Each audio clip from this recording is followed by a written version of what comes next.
Looks like another day of painting the ceilings. Another case of speckled face. All right, today is 113 of the house building project. So I got all the ceilings done. So some of the ceilings are wet that you see and some aren't. Depends on how early I got started on the ceilings. All these are pretty well dry. I got 2 coats on the ceilings and it turned out really well. There's that ceiling and then there's this ceiling. Tell you what, your shoulders get to burning about 3 hours into this painting business. But as you can see, we got the hull done. I mean, all the ceilings are done, but just show you real quick. I just wanted to give you a recap of day 113. This ceiling's still wet. You can see the glare there. So let's go. Bathroom, it's dried, always dry. I did these early this morning. This room's semi-dry, nice snow white finish.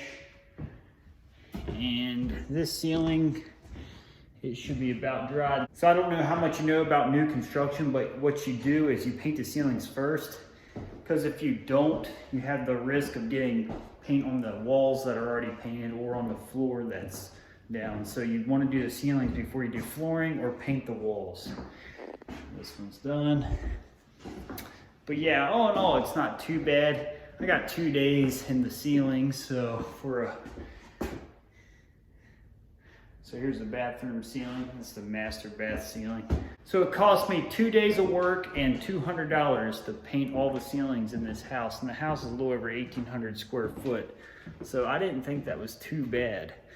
I've cleaned the paintbrush and roller, of course.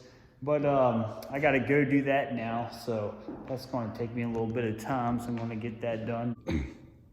I wanted to show you guys something that saves time, or if you're painting with multiple colors in one day, they make these covers for your pan, and they just go inside of your pan, and you can get these in any size.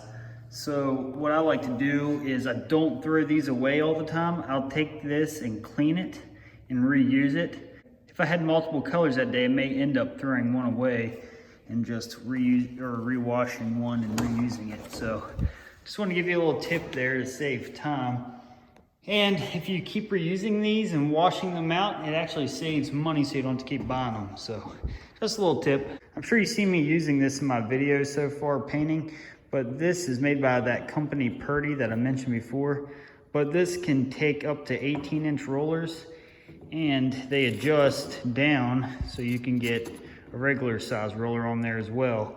Then once you get it down where you want it, you just clamp it down, then it's snug. But yeah, I highly recommend this product. I'll put a link in the description below, so that way if you want to go check it out or buy it, you can. So just wanted to give you a little tip. That was day 113 of the house building project, and I will be back on day 114. Peace.